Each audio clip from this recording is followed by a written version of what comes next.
ஈரோடு அடுக்குப்பாறை மாரியம்மன் கோயிலில் வழிபாடு செய்ய திமுக நிர்வாகி எதிர்ப்பு தெரிவிப்பதாக கூறி பொதுமக்கள் காவல் நிலையத்தை முற்றுகையிட்டு மனு அளித்தனர். மேலும் கோயில் வழிபாட்டு முறைகள் குறித்தும் மற்றும் பொதுமக்கள் குறித்தும் திமுக நிர்வாகி சண்முகம் என்பவர் தவறாக பேசியதாகவும் கூறப்படுகிறது. இதனால் ஆத்திரமடைந்த மக்கள் கோயிலில் தடையின்றி வழிபாடு செய்யவும் திமுக நிர்வாகி மீது நடவடிக்கை எடுக்கவும் வலியுறுத்தியுள்ளனர். ஆளும் கட்சி என்ற திமிரில் திமுகவினர் அராஜகம் செய்வதாக குற்றச்சாட்டு எழுந்துள்ளது. சேலம் மாவட்ட மேட்டூர் அனல் மின் நிலையத்தில் உள்ளிருப்பு போராட்டத்தில் ஈடுபட்டு வரும் ஒப்பந்த தொழிலாளர்களை நேரில் சந்தித்து அதிமுக மாநிலங்களவை உறுப்பினர் ஆதரவு தெரிவித்தார். பணி நிரந்தரம் செய்ய கோரி கடந்த 5 நாட்களாக ஒப்பந்த தொழிலாளர்கள் 200 பேர் வேலையை புறக்கணித்து உள்ளிருப்பு போராட்டம் செய்து வருகின்றனர். அவர்களுக்கு ஆதரவாக அவர்களது குடும்பத்தினரும் 2வது நாளாக போராட்டத்தில் ஈடுபட்டுள்ளனர்.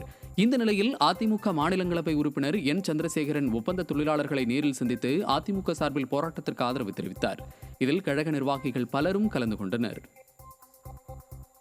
விழுப்புரம் மாவட்டம் மேல்மலையனூர் அங்காளம்மன் கோவில் மாசி பெருவிழா தேர் திருவிழாவிற்கு வந்த பக்தர்கள் அரசு சிறப்பு பேருந்து நிலையத்தில் அடிப்படை வசதிகளை ஏற்படுத்தி தரவில்லை என குற்றம் சாட்டினர்.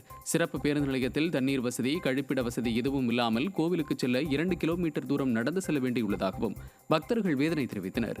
விடிய அரசு முறையாக மாற்று வழிப்பாதை அமைக்காததால் கோவிலுக்கு செல்லும் சாலையின் ஒரு புறத்தில் ஏரி நீர் பிடிப்பும் மறுபுறத்தில் குப்பைகளும் கொட்டப்பட்டு துர்நாற்றம் வீசியதாகவும் பக்தர்கள் புகார் தெரிவித்தனர். இங்கே தற்காலிக பேருந்து நிலையம் அமைச்சிருக்காங்க. அங்கே ஒரு அடிப்படை வசதி, பாத்ரூம், தண்ணி வசதி அந்தளவுக்கு பெருசாக எதுவுமே இல்லை. பெண்கள்லாம் பாத்ரூம் போகிறதுக்கு ரொம்ப சிரமப்படுறாங்க. பசங்க நாங்கள் எங்கே வேணாலும் போய்க்கலாம். ஆனால் வீட்டு பெண்கள்லாம் என்ன பண்ணுவாங்க, ரொம்ப கஷ்டப்பட்டுருக்காங்க. இது அடுத்த முறை இதை சரி பண்ணி கொடுக்குமாறு அரசாங்கத்திடம் கேட்டுக்கோங்க. கன்னியாகுமரி மாவட்டம் நாகர்கோவிலில் நள்ளிரவில் 5 பேர் கொண்ட கும்பல் முகமூடி அணிந்து கையில் ஆயுதங்களுடன் சுற்றித் திரியும் சிசிடிவி காட்சி வெளியாகி பரபரப்பை ஏற்படுத்தியுள்ளது. கோட்டார் காவல் நிலைய எல்லைக்கு உட்பட்ட மீனாட்சி கார்டன் பகுதியில் கையில் ஆயுதங்களுடன் மர்ம கும்பல் சுற்றித் திரிந்தனர்.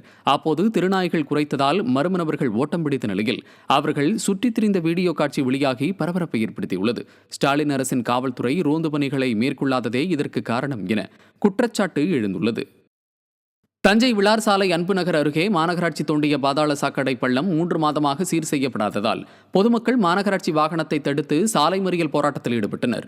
பாதாள சாக்கடை பள்ளம் துர்நாற்றம், கொசு தொல்லையும் ஏற்படுத்தியுள்ளது.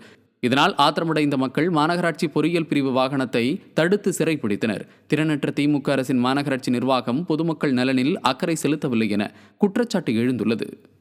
விருதுநகர் மாவட்ட ஆட்சியர் அலுவலகம் முன்பு திமுக அரசை கண்டித்து தமிழ்நாடு துப்புரவு பணியாளர்கள் உரிமை சங்கம் சார்பாக கவன ஈர்ப்பு ஆர்ப்பாட்டம் நடைபெற்றது. ஆர்ப்பாட்டத்தின் போது தமிழக அரசு தூய்மை காவலர்களுக்கு வழங்கப்படும் மாத ஊதியத்தை அவர்களது வங்கிக் கணக்கில் நேரடியாக வழங்கிட வேண்டும், மனித கழிவுகளை அள்ளும் தடை சட்டத்தை உடனடியாக அமல்படுத்த வேண்டும் உள்ளிட்ட கோரிக்கைகள் வலியுறுத்தப்பட்டன. இதில் 200க்கும் மேற்பட்ட துப்புரவு மற்றும் தூய்மை பணியாளர்கள் திமுக அரசுக்கு எதிராக கண்டன முழக்கங்களை எழுப்பி ஆர்ப்பாட்டத்தில் ஈடுபட்டனர்.